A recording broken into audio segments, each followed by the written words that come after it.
그 다음에 결산 1번은 수동, 2번도 수동, 3번도 수동, 4번은 자동, 5번은 자동. 그래서 1번 보시면 보험료죠. 저기에다 밑줄 치세요. 10월 1일 성급비용. 성급비용은 컨트롤 F로 찾아보시면 자산이에요. 뭐라고요? 자산. 그리고 모르겠으면 항상 이렇게 하는 겁니다.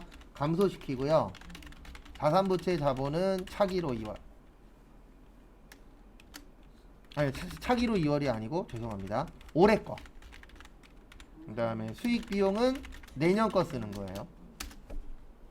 그러면 거기 성급 비용이라 그랬잖아요. 그러면 자산의 감소 어느 변이죠? 대변. 그래서 대변의 성급 비용.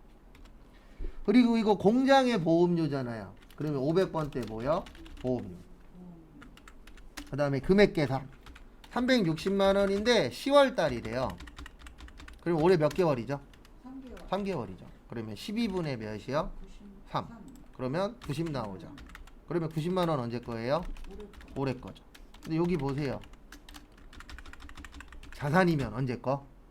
올해 거. 그래서 얼마요? 90. 끝. 안 되면 이렇게라도 해보세요. 이거 어떤 수강생분이 만든 거예요. 전 이런 거 안 사랑합니다. 원래는 이렇게 이해를 해야 돼요. 성급 비용의 뜻은 내년 거예요. 그러니까. 내년 거 390을 잡았는데 중요한 게 내년 게 390이 아니잖아요. 계산해 보면 내년 건 얼마예요? 270이에요. 맞죠? 근데 왜 성급 비용으로 하는 거야? 그러니까 헷갈리게 하려고 성급 비용으로 한 거예요. 그러니까 내년 게 원래는 270이잖아요. 근데 우리는 얼마 처리해 놨어요? 90만 아니요. 360 처리했잖아요. 360이 270 되려면 얼마 줄여요? 90만 원. 그래서 대변의 성급 비용 90이에요. 그래야 360이 270이 되니까.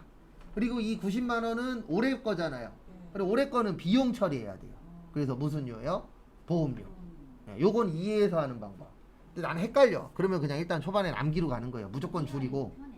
좀 편하긴 하죠. 근데 이제 시간이 아주 오래 남았다 그러면 하나하나씩 이해하시면 되는데 이게 시간 문제상 좀 헷갈려. 그러면 일단 답을 맞춰야 되니까. 그 다음에 두 번째 저기에다 밑줄 치세요. 두 번째 줄 끝쪽에 환급세액은 미수금, 납부세액은 미지급 세금, 전자신고세액 공제는 뭐야? 자비. 그래서 무조건 감소시키는 겁니다. 차변에 부가세 예수금 7천, 부채 감소. 그 다음에 대변에 부가세 대급금 4,700, 자산에 뭐야? 감소. 그 다음에 전자신고세액 공제 뭘로 처리하래요? 네, 자비익으로 처리하래요. 그래서 자비익 얼마요? 10,000원. 차변과 대변 어때야 된다? 같아야 된다. 그러면 예수금이 많다는 얘기 많이 팔았다는 얘기예요. 왜냐면 예수금은 매출이잖아요. 그러면 많이 팔았으니까 세금 내야 되죠. 지금 내요? 내년 1월 25일 날 내요? 네, 그래서 미지급 세금 얼마요? 2,290. 99만 원.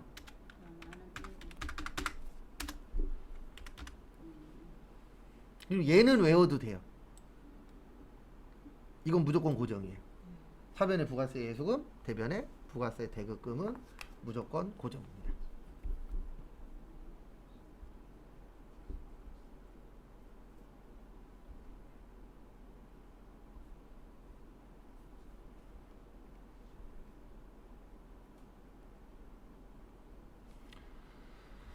그 다음에 3번. 3번 보시면 3억 원을 4%로 빌리셨대요. 그러면 3억 원 곱하기 4% 곱하기 12분의 몇이요? 거기 뭐 5월 달부터죠. 5, 6, 7, 8, 9, 10, 11, 12. 그래서 몇 개월이요? 8개월. 그래서 12분의 8.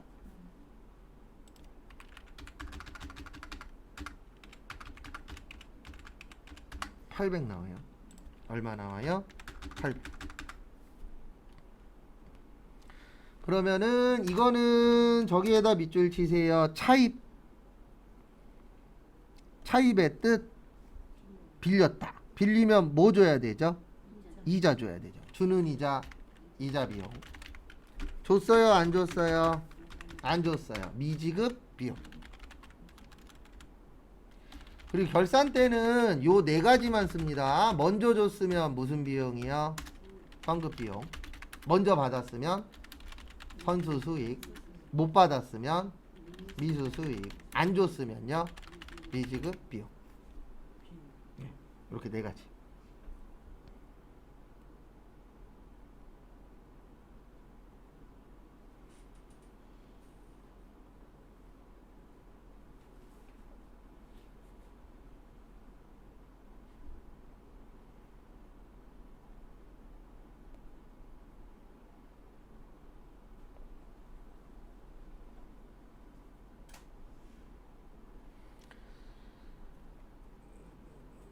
그 다음에 4번. 4번은 저기에다 밑줄 좀 쳐주세요. 정액법.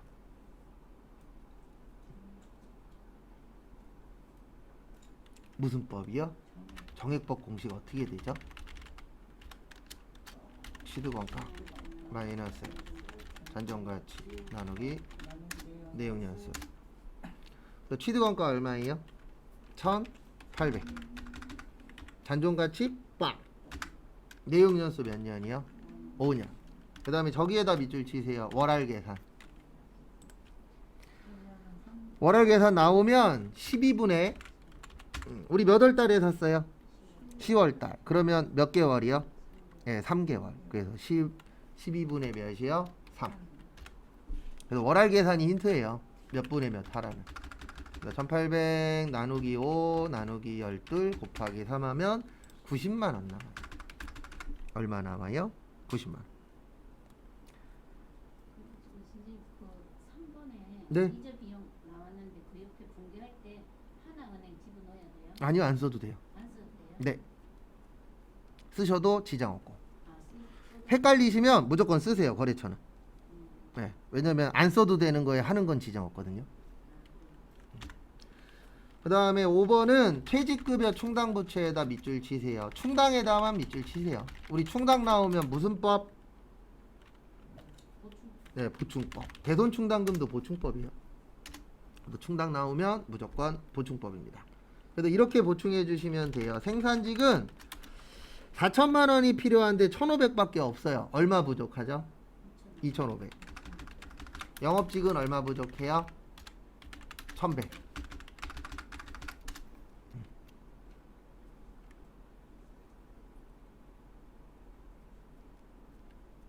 근데 이거 그 입력할 때 여기 보세요. 입력 보여드릴게요. 그래서 1월에서 몇 월이요? 12월. 1번은 상표, 3번, 4번은 무슨 건이요? 상표권. 여기 보세요. 상표권 치면 나와요. 아까 얼마 나왔죠? 90. 그러면 4번 끝. 그 다음에 5번은 여기 퇴직급여 전입액이라고 있어요. 요 앞에 번호를 잘 보셔야 돼요. 800번 때는 무슨 직이에요? 영업직. 그래서 1100. 그 다음에 여기 또 있어요. 똑같이 생긴 거. 여기에다 넣으시면 안 돼요. 얘는 연금이에요. 그래서 여기 퇴직급여에다가 500번 때 얼마요? 2500. 그 다음 무슨 추가? 전표 추가. 끝.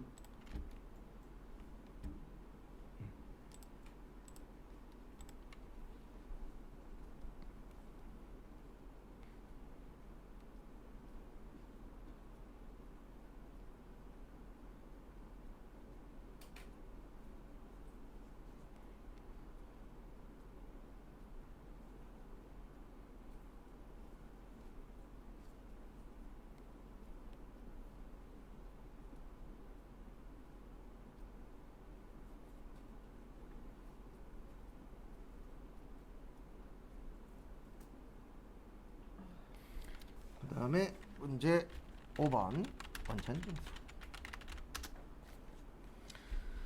그래서 여기로 오세요.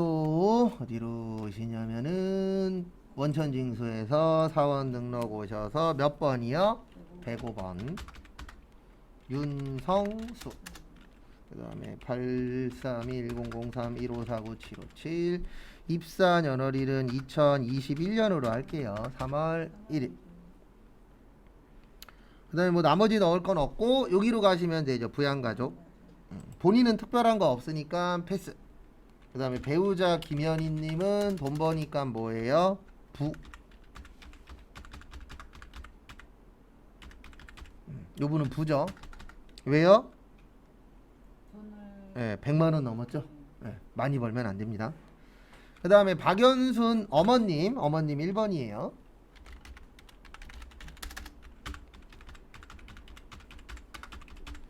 소득 없으시죠? 예. 그 다음에 주거 형평상 별거 상관없어요. 누구만 꼭 같이 살고 있어야 되냐면 형제자매. 근데 형제자매도 뭐 몸이 아파서 별거 중이다 이런 건 돼요. 근데 일반적으로는 꼭 같이 살고 계셔야만 됩니다. 누구만은요? 형제자매. 그리고 나머지는 따로 살고 있어도 돼요. 왜냐면 자녀하고 따로 사시는 분들이 있어요, 없어요? 있죠. 예. 뭐 학업 때문이나 아니면 몸이 아파서 이렇게 따로 살고 계신 분들 계시잖아요. 만약에 걔네가 등본상 아, 등본상 떨어져 있어도 돼요. 상관없다. 예. 예. 왜냐면 따로 살고 있는데 등본이 같이 있진 않잖아요, 일반적으로. 그 대신 그건 이제 특이한 케이스가 있어야 됩니다. 예. 근데 형제자매는 무조건 동거해야 되는데 그것도 특이한 케이스일 때는 인정을 해줘요. 뭐 몸이 아파서. 예, 그런 특이한 경우. 그 다음에 소득 없으시고 윤성수의 직계존속인 고인하고 우리나라는 법률론이에요. 예, 사실혼이 있고 법률론이 있습니다. 사실혼은 뭐예요? 이게 동거예요. 예, 우리나라는 일반적으로 요겁니다. 법률론. 그래서 뉴스 보실 때 어느 연예인이 누구랑 사실혼 관계였다. 그래 그냥 같이 산 거예요. 근데 여기 배우자 동거로 왜 써있는지 모르겠네. 배우자 동거요? 같이 살고 있다 그 뜻이죠 뭐. 예, 뭐 딴 거 아니에요. 예. 아 사실혼이 동거가 아니고 아이고, 잘못 썼네. 동거가 아니고 뭐라 그래야 되지? 동거 맞지 않아요? 아 동거 맞죠? 네. 예. 법률혼이 이제 법적인 뭐예요? 혼인관계. 혼인 신고. 예, 그렇죠. 근데 우리나라는 법률혼을 인정합니다 일반적으로. 그래서 사실혼일 때 뭔가 법적으로 붙으면 이기기가 쉽진 않아요. 이기는 경우도 있긴 있는데 그건 되게 특이한 근데 케이스고. 이제 앞으로 바뀐대. 바뀌죠. 왜 그러냐면 앞으로 이걸 안 할 거니까. 동거가 동성이든 뭐든 가족이라고 할 거를 이제 추진할 거라고. 추진할 거라고는 하는데 쉽진 않아요. 왜냐면 대한민국은 뭐 외국도 그렇긴 하겠지만 이 사기꾼들이 많기 때문에 이거 인정해주는 순간 안 그래도 사기꾼 많잖아요. 결혼도 안 했는데 결혼했다 그래서 대출 받는 사람들이 있죠. 이거 나오면은요 대출 받기가 더 쉬워요. 거짓말로 하면 되니까. 예, 가족을 10명 만드는 거 쉽잖아요. 예, 그래서 이거 쉽지는 않을 거예요. 이거 하려면은 저기 공무원들이 죽어나면 돼요. 맨날 가갖고 확인하면 되니까. 근데 그렇게 못하면 안 하는 게 맞다라고 봐요 저는. 왜냐면 대한민국은 좋은 거 만들어 놓으면 사기칠 생각 먼저 하잖아요. 그리고 그런 사람들이 돈 벌잖아요. 그래서 저는 반대하는 사람 중에 한 명. 예, 대신 아니래도 법적인 관계로 해야지 사실혼으로 하면 근데 이제 외국 같은 경우에는 사실혼을 인정하는 나라가 있어요. 있어요? 예. 대표적으로 이게 뉴스 TV에 나와서 몇 번 얘기했는데 그 핀란드는 아예 세 칸이 있대요. 우리나라는 미혼하고 기혼이 있잖아요. 거기는 미혼, 기혼, 동거. 예, 그래서 사실혼을 인정을 해준대요. 동거하는 사람 관련돼서도 법적으로 뭐 어떤 혜택들을 준대요. 근데 대한민국은 결혼했냐 안 했냐만 물어보잖아요. 그래서 외국 같은 경우에는 그런 걸 인정하는 나라도 있기 때문에 대한민국도 하긴 할 건데 어쨌든 이쪽보다는 많은 혜택을 주면 안 되죠. 맞잖아요. 아 근데 동거가 있고 자녀가 있으면 그것도 인적 공개도 그런 거 해준다는 거네요. 그렇죠. 나중에 그게 만약에 된다라고 한다면. 근데 그게 이제 가능성이 있는 게 앞으로 법률로는 줄어들고 사실로는 늘어날 거라 이게 어떤 부분을 되긴 될 건데 지금 뭐 어떻게 된다라고 얘기하기는 좀 그렇죠. 근데 어쨌든 법적으로 뭔가 강화는 될 거예요. 사실혼 관련된. 왜냐면 사실혼들이 늘어나고 있으니까 실질적으로. 그래서 어쨌든 부모님 됩니다. 예, 재혼도 돼요. 예, 삼혼도 되고. 근데 대신 이제 법적인 혼인만 되어 있으면 가능합니다. 그 다음에 윤하연, 선제자매가 아니지. 직계 비속. 소득 없죠? 네. 그 다음에 건우. 네, 미취학 아동이죠? 끝. 특별한 거는 없습니다. 이 정도면은 나쁘지 않죠, 시험 문제. 네. 이상한 거 있으시면 물어보시고 없으면은 그 밑에 거 할 겁니다.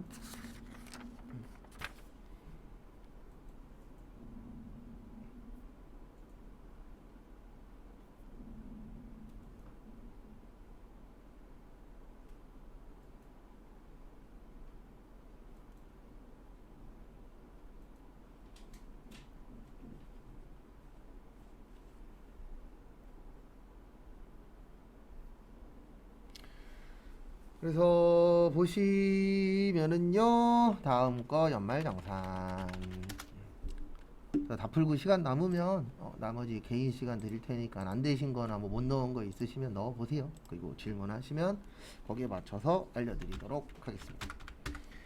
202번 저기에다 밑줄 치세요. 두 번째 줄에 소득명세, 연금저축, 월세주택, 연말정산. 이게 힌트예요. 여기 가서 해라. 그래서 김신희는 무주택 세대주입니다. 이거 왜 중요하면요. 월세주택을 하려면 월세공제를 받으려면 무주택자여야 돼요. 유주택자는 안 됩니다. 그래서 생각외로 월세 못 받으시는 분들도 많아요. 공제. 왜냐면 집 갖고 월세 사시는 분들도 있어요, 없어요? 있죠. 그런 분들은 안 돼요. 일단 기본 전제 조건이 무주택자의 7천만 원 이하여야 돼요. 그러니까 우리 7천만 원 얘기도 많이 나오죠. 그게 왜 그러냐면 대한민국에서 법을 만들 때 7천만 원 넘으면 고소득자로 봐요. 근데 7천만 원 넘으면 네, 일용직은 상관없어요. 근데 7천 넘으면 고소득자 맞습니다. 왜냐면 일반적인 중소기업 다니면 300 전후예요. 대부분 다. 그것도 경력이 좀 돼야. 그래서 저는 최저임금 계속 올라가는 거에 대해서 전 찬성하는 사람 중에 한 명입니다. 근데 최저임금 올라가면 단점은 하나 있어요. 파이가 작아지죠. 2명 뽑을 거 1명 뽑으니까. 그렇지. 네. 힘들어. 이제 그게 단점인데 장점은 뭐냐면 이거 안 올리면요. 지금도 월급 초봉 제가 장담하는데 그게 없었으면은 지금도 130, 150이에요. 근데 지금 최저임금이 그나마 올라서 초봉 월급이 올라간 거지 신입들 월급이 올라간 거지 그거 아니었으면은요 지금도 130, 150이라고요. 저도 처음 시작할 때 130으로 시작했으니까. 맞잖아요. 아닐까요? 제가 봤을 땐 거의 맞을걸요. 네. 그나마 대기업 이런 데들 몇 군데 빼놓고는 대부분 그렇게 시작했다고요. 그래서 일단은 현금무지는 신경 쓰실 거 없어요. 왜 신경 쓸 거 없냐면 현금무지는 급여 자료로 해서 다 등록이 되어 있어요. 그래서 우리는 어디부터 신경 쓰는 거예요? 종전근무지. 그래서 여기 소득명세 가셔서 종전 가서 주 동서울 상사 부 그다음에 214865210 2022년으로 넣으세요. 1월 1일부터 2022년 3월 20일 한 열흘 정도 놀고 바로 출근하셨네요. 그 다음에 급여 총액은 900. 그 다음에 여기 밑으로 내려오셔서 건강보험 30만 150원. 그 다음에 장기 3만 760원. 고용 35만 1000원. 국민연금 40만 5천원. 그 다음에 소득세 얼마 넣어요? 네, 10만원. 10만원에 만원. 그러니까 요 부분은 이렇게 이해하셔야 돼요. 이분이 전 직장에서 20만원을 낸 거예요. 근데 이 사람은 원래 10만원만 냈으면 되는 거예요. 그래서 10만원 돌려받은 거예요. 기납부세액이 전 직장이에요? 네. 그냥 기납부세액이라는 게 그 사람이 그 회사에서 납부한 세액이거든요. 그래서 20만원 냈는데 계산해봤더니 10만원만 내면 되네. 그래서 마이너스 10만원의 뜻이 환급받았다. 그래서 여기가 플러스로 나오면은 더 내야 되는 겁니다. 그렇죠. 10만원만 쓰는 거예요. 왜냐면 여기에 넣는 거는요 국가가 갖고 있는 돈만. 그래서 처음에 20만원 냈는데 10만원 돌려줬으니까 네, 그렇죠. 그래서 이 사람은 얼마만 갖고 있는 거예요? 국가에서는 10만원만. 연금 거의 확정돼 가고 있어요. 어저께인가 뉴스 보니까 15%? 연금 지금 9% 내잖아요. 국민연금요? 예, 국민연금 15%를 올리는 쪽으로 가닥이 잡혀가고 있어요. 예. 그러니까 지금 4.5% 내는데 이제 7.5%로 3% 오르는 거예요. 그러니까 결론은 더 내는 거예요. 그리고 이제 받는 날짜는 내는 날짜를 지금은 60세까지 내잖아요. 65세까지 내는 걸로. 그러니까 결론은 더 내고 덜 받고. 그 다음에 저기 뭐냐 공무원 연금도 또 손 댈 거래요. 한 번 더. 우리도 추가된대요? 아니요, 이제 일을 하시게 되면 기존에는 62세에 만약에 취업을 하면 국민연금 안 냈었거든요. 그러니까 근데 이제는 앞으로는 65세까지는 일을 하시면 65세까지 납부는 해야 돼요. 무조건 무조건. 그렇죠. 지금 이제 그렇게 바뀌어가고 있어요. 근데 100% 확정은 아니고 가닥이 그렇게 잡혀가고 있대요. 그거 선택이었거든. 근데 이제는 이제는 선택이 아니고 무조건. 무조건? 예. 근데 62세에 받을 수 있는데 일을 하면 못 받아요? 일을 하는 건 상관이 없는데 네. 소득이 얼마냐에 따라서 감액이 될 수도 있고 안 나올 수도 있어요. 선생님 62세 받아? 나 64 안 받는데. 아니 아니요. 아저씨 62세에 그때 빨리 냈는 건 그래 받을 수 있다던데 88년도 아니 이거를 땡겨서 받을 수도 있어요. 그 대신 땡겨서 받으면은 아니 직장을 다녀도 이제 직장을 다니면 못 아니죠. 그것도 이제 어떻게 할 거냐는 확정이 안 됐어요. 지금 62세인 사람을 바로 줄 거냐 아니면 다 65세로 밀어버릴 거냐 이것도 이제 논의 중인 거죠. 근데 이거는 아직 100% 확정된 건 아닌데 지금 거의 확정된 거는 15%로 올리는 건 거의 제 확정됐고 말은 62세 만에 받는다면 국민연금도 받고 직장에도 돈을 받을 수 있는 직장 다니는 사람 그게 감면된다니까요. 그게 안 된다고? 아니요, 줄어든다고. 감면된다고? 감면된다고. 주기는 주는데? 주긴 주는데 근데 그게 또 금액에 따라서 달라요. 너무 많이 받으면 안 줘요. 하는 걸로 알고 아니요, 다 안 주는 건 아니에요. 받는 금액에 따라서 또 차등 적용이 돼요. 무조건 안 받는다는 아니에요. 돈 번다 그래서. 근데 이제 대부분 국민연금 받을 때 되잖아요. 그러면 저기 딴 사람 이름으로 돌리거나 돌려서 장난을 좀 많이 쳐요. 왜 그러냐면 안 그러면 내가 받아가는 금액이 줄어들거나 네. 못 받거나 하니까. 못 받는 거 있습니다. 그런 부분들은 있어요. 네, 보험료 보시면 일반은 되는데 저축 안 돼요. 저축은 뭐든지 안 됩니다. 그래서 여기 일반에다가 85. 그 다음에 교육비 우리 대학원은 누구만 가능해요?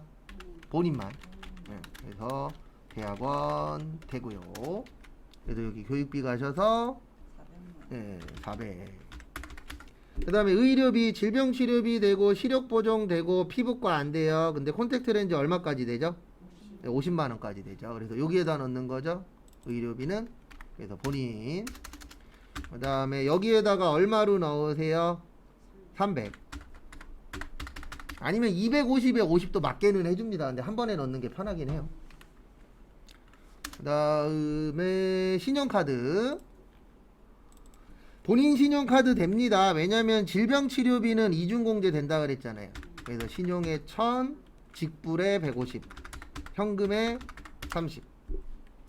그 다음에 월세도 돼요. 여기 월세 가셔서 임대인명 박부자. 그 다음에 700-610-1977-210. 그 다음에 유형은 다가구. 그 다음에 면적은 35. 경기도 성남시 분당구 탄천로 950. 2022년 1월 1일에서 12월 31일 월세 얼마요? 40만 원 아니에요. 여기 보세요. 여긴 연간. 여긴 월세잖아요. 얼마예요? 480. 뭔 장난 칠지 모르기 때문에 잘 보셔야 돼요.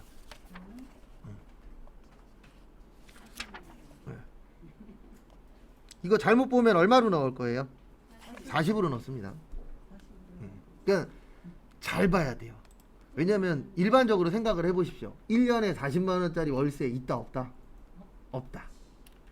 그 다음에 연금저축 가셔서 F2 신한은행. 무주택이라는 거 여기 일가구 무주택에서 월세 산다 이런 말이 있어야 되기 때문에 어떤 데요? 그거 무주택만 얘기 해준다고 했어요. 네. 무주택일 때문에 만약에 여기에 지문에 거기 823페이지 세 번째 줄에 있잖아요. 무주택 세대주라고. 있어요. 네, 있어요. 세 번째 줄에. 있어요, 없어요? 있죠. 네, 거기 만약에 이 사람은 뭐 주택을 가지고 있다. 그렇게 나오면 넣으시면 안 되는 거죠. 120. 끝. 그래도 요 정도면은 120. 네, 여기. 썼는데 나는 왜 공제 대상 그게 안 나오지? 잠시만요. 봐야죠. 개인연금, 신혼연금. 계좌번호 이거 다시. 다시를? 110 다시 120 다시 130 00 0 이거 때문은 안 아니긴 한데. 되는데? 아 여기가 105가 아니고 요걸 잘못 넣으셨네요. 여기 몇 번이에요? 200이. 네, 아. 그것 때문에. 이런. 이게 지금 만약에 시험장 가서 그렇게 하셨으면 요 문제 빵점입니다. 근데 왜 내가 이 100으로 넣었지? 위에 거 보시고 잘못 넣으셨다.